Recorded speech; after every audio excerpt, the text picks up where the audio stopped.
श्री हनुमान अंक में ब्रज के प्रसिद्ध श्री हनुमान विग्रह।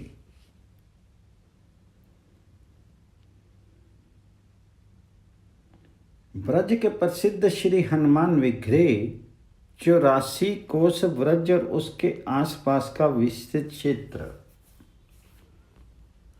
श्री हनुमान जी के प्रति श्रद्धा एवं विश्वास से पूर्ण भक्ति से ओतप्रोत है। यहाँ के आबाल वृद्ध नर नारी बजरंग बली को इष्ट देवता की भांति पूजते हैं। ब्रज भूमि क्षेत्र के शिक्षित समाज में तो श्री हनुमान जी की घर घर पूजा होती ही है। यहाँ की ग्रामीण जनता में भी इस चमत्कारपूर्ण देव के प्रति अटूट श्रद्धा देखते ही बनती है। ब्रज का कौन ऐसा ग्राम है जहाँ श्री हनुमान के 2-4 छोटे बड़े मंदिर ना हों। ब्रजवासी प्रातः सायं इन दिव्य मंदिरों पर पहुंच करके अपनी साधना आराधना करते हैं और मनोकामना पूर्ति की मनौती मानते हैं।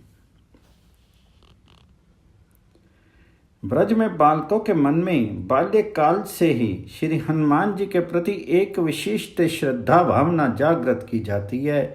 माताएं अपनी गोदी के शिशु की आधी व्याधि को दूर करने के लिए अन्य किसी भूत प्रेत या पीर पैगंबर को ना मान करके श्री हनुमान मंदिर के पुजारी से मोर पंख के द्वारा झारा लगवाती हैं और चमत्कार के साथ नन्हा सा शिशु भयंकर पीड़ा से मुक्त होकर के खेलने कूदने लगता है।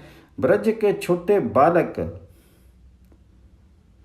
जब प्रथम बार पाठशाला में प्रवेश करते हैं तब पट्टी पूजन के अवसर पर श्री हनुमान जी के नाम की सिन्नी मिठाई बांटते हैं।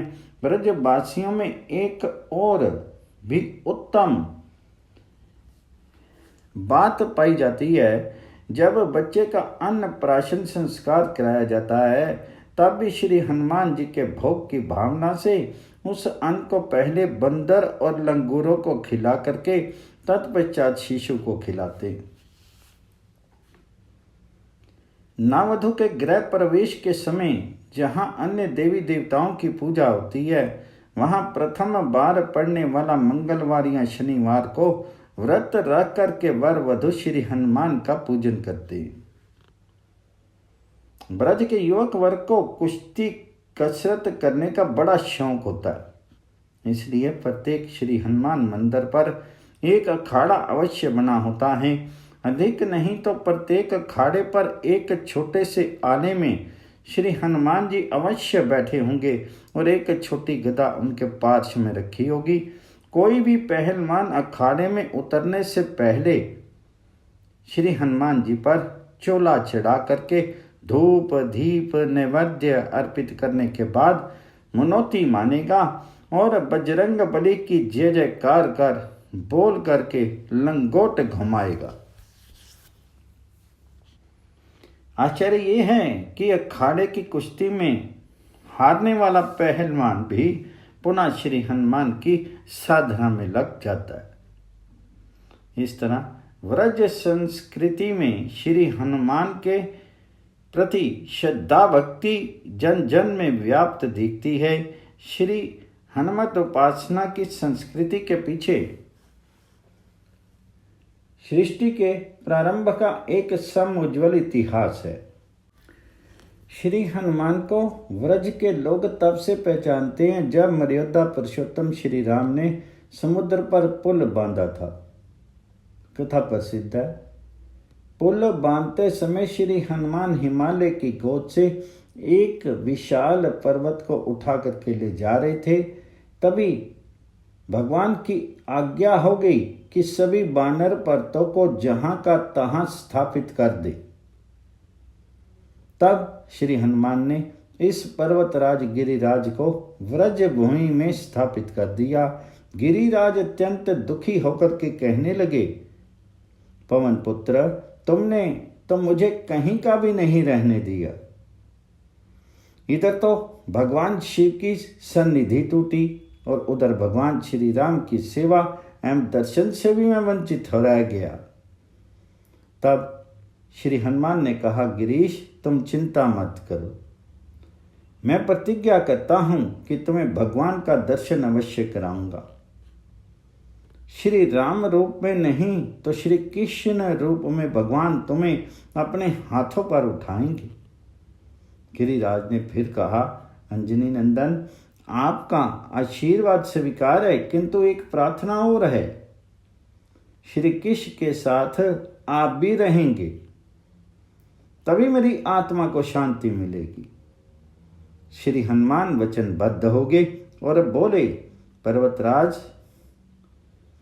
क्या ये भी कहने की बात है, जहाँ जहाँ श्री राम और श्री कृष्ण होंगे वहाँ वहाँ हनुमान तो अवश्य रहेंगे ही। मैं भी तुम्हारी कंदराओं में श्री कृष्ण की लीला का दर्शन करूंगा। ऐसा प्रतीत होता है कि श्री हनुमान के ऋण से मुक्त होने के लिए ही भगवान श्री राम ने श्री कृष्ण अवतार में श्री हनुमान को सखा बना लिया था, क्योंकि श्री राम रूप में तो वे इतना ही कह करके चुप हो गए थे। सुनो कपि तो ही समान उपकारी, नहीं को सुर नर मुनि तनुधारी। प्रति उपकार करो का तोरा, सन्मुख होई न सकत मन मोरा। सुन सुत तो ही उर्नी मैं नाही, देखूं करी विचार मन माही। तो श्री कृष्ण अवतार में वानर ही उनके सच्चे सखा थे। खान पान और क्रीड़ा कौस्तुक में श्री हनुमान जी की मंडली सदा उनके साथ बनी रहती थी। ब्रजवासियों के कथानकों में कहा जाता है कि गिरिराज की 7 कोस की परिक्रमा में 10 स्थान पर श्री हनुमान विराजमान हो गए थे, इसलिए कि जिस किसी दिशा से श्री कृष्ण पधारेंगे श्री हनुमान उन्हें गिरिराज पर ले आएंगे। आज भी गिरिराज के चारों ओर 10 चमत्कार पूर्ण हनुमान विग्रह विराजमान हैं। वानरों की सेना तो पूरे पर्वत राज को घेरे ही रहती है। श्री कृष्ण की बाल क्रीड़ा और माखन चोरी में ये श्री हनुमान सखा ही साथ देते हैं। व्रज में ऐसे अनेक आख्यान प्रचलित हैं जिनमें श्री कृष्ण और श्री हनुमान का परस्पर पर गाढ़ प्रेम प्रकट होता है। ब्रज में दीपावली का महोत्सव सुप्रसिद्ध है। उस दिन ब्रज के घर घर में गौ के गोबर का गोवर्धन बना करके उनकी पूजा होती है। जिस समय गोबर का गोवर्धन बनाया जाता है उसी के साथ ही गोबर के लांगुरिया की मूर्ति बना करके उसकी भी पूजा होती है। ये लांगुरिया हनुमान का ही प्रतीक है। लांगुली पुच्छमान का अभ्रंश लंगूर या ब्रज बोली में लंगूरिया हो गया है। लंगूरिया की पूजा के उपरांत पूजन सामग्री को बंदर लंगूरों को ही खिला दिया जाता है। ब्रज के अनेक चमत्कारी श्री हनुमान विग्रहों का संबंध श्री कृष्ण के साथ जुड़ा हुआ है। गोकुल के पास वन मार्ग में एक हनुमान हठीलो नाम से प्रसिद्ध स्थान है। यहाँ की प्राचीन श्री हनुमान मूर्ति की संबंध में ख्याति है कि जब श्री यशोदा मैया लाला को प्रातः माखन मिश्री खिलाती थी तब एक वानर हठ पूर्वक श्री कृष्ण के पास बैठ करके उनके मुख से गिरे शीत कणों को उठा उठा करके खाता था। मां के 1000 चेष्टा करने पर भी वह वानर हटता नहीं था। मैया ने उसका नाम हठीलो हनुमान रख दिया था। मथुरा से वृंदावन जाते समय वृंदावन के पास लुटेरिया हनुमान प्रसिद्ध है। श्री कृष्ण ने इनको वृंदावन के द्वार पर इसलिए बिठा दिया था कि मथुरा की दधी बेचने वाली गोपियों का पता ये देते थे और दधी लूटने में सहयोग करते थे। भावुक जनों की एक धारणा यह भी है कि ये हनुमान चित्त के विकारों को लूट लेते हैं। गोवर्धन से पूछरी का लोटा भी हनुमान का ही रूप है। उसे भी भगवान जी ने दधी लूटने को ही बिठाया था। कथा वार्ता ने यह भी कहा जाता है कि भगवान ब्रज से बाहर मथुरा द्वारका में अपने साथ केवल एक सखा श्री हनुमान को ही ले गए थे। महाभारत में भी अर्जुन के रथ की सुरक्षा में श्री कृष्ण के साथ श्री हनुमान जी का पूर्ण दायित्व है। इस प्रकार ब्रज संस्कृति में श्री कृष्ण लीला के साथ श्री हनुमान का नित्य संबंध है। पवन पुत्र हनुमान जी की जय।